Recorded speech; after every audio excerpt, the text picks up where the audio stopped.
35তম প্রতিষ্ঠা বার্ষিকী উপলক্ষে প্রতিষ্ঠার পর থেকে দেশের মানুষের স্বার্থে, জনগণের স্বার্থে, দেশের স্বাধীনতা এবং সার্বভৌমত্বের স্বার্থে এবং ইসলামের স্বার্থে আন্দোলন এবং সংগ্রামের মধ্য দিয়ে খেলাফত মজলিস আজকে এই 35তম প্রতিষ্ঠা বার্ষিকী উদযাপন করছে।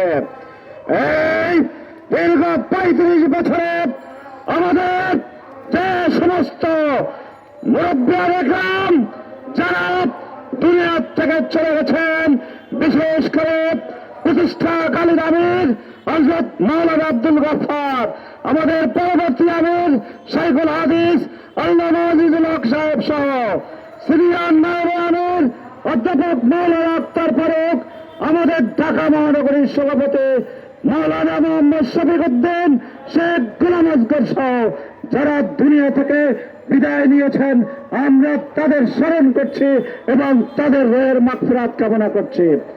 একই সাথে যারা এই আন্দোলনকে সামনে এগিয়ে নেওয়ার জন্য জীবন দিয়েছেন, শাহাদাত বরণ করেছেন, তাদেরকে আমরা স্মরণ করছি।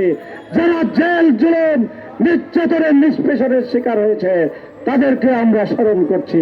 প্রিয় ভাইয়েরা আমার, আজকে এই 35তম প্রতিষ্ঠা বার্ষিকীর এই দিনে আমরা সুস্পষ্টভাবে বলতে চাই, ওই পতিত স্বৈরাচারী শেখ হাসিনা ভারতে পালিয়ে গিয়ে আজকে মোদির সাথে ষড়যন্ত্রের মধ্য দিয়ে বাংলাদেশের স্বাধীনতা এবং সার্বভৌমত্বকে তারা নস্যাৎ করতে চায়।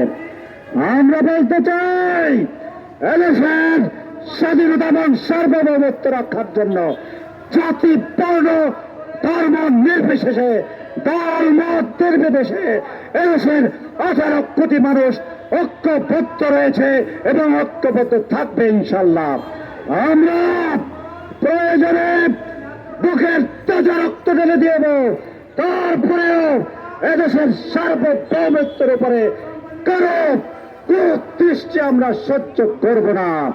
প্রিয় ভাইয়েরা, কয়েকদিন আগে ওই আগরতলায় বাংলাদেশের সহকারী হাই কমিশনে যে আক্রমণ করা হয়েছে, উগ্র হিন্দুরা আক্রমণ করেছে, শেখ হাসিনা বাংলাদেশ থেকে যে টাকা চুরি করে নিয়ে গেছে, সেই টাকা বিলিয়ে বাংলাদেশের বিরুদ্ধে সেখানে হামলা করিয়েছে। আমরা এর তীব্র নিন্দা আগেও জানিয়েছি, আজকেও জানাচ্ছি। এবং পশ্চিমবঙ্গে ওই বিজেপি নেতা, সে তার নাম কি, শুভেন্দু অধিকারী, সে কালকে বলেছে তারা অখণ্ড ভারতের স্বপ্ন দেখে।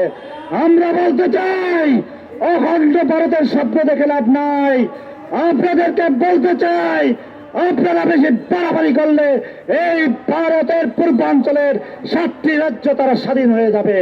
ইতিমধ্যেই যে সমস্ত কার্যকলাপ আপনারা চালাচ্ছেন, জুলুম নির্যাতন চালাচ্ছেন, আমরা মনে করি বাংলাদেশে নয়, ভারতে আজকে জাতিরঙ্গের শান্তি রক্ষী বাহিনী নিয়োগ করা দরকার, মোতায়েন করা দরকার।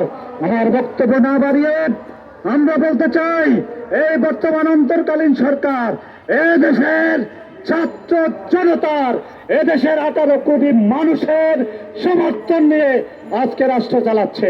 আমরা তাদের পাশে আছি এবং এই রাষ্ট্রের শান্তি শৃঙ্খলা স্থিতিশীলতার রক্ষে আমরা সবসময় রাজপথে থাকবো, এই প্রত্যাশা ব্যক্ত করে আমার বক্তব্য এখানে শেষ করছি।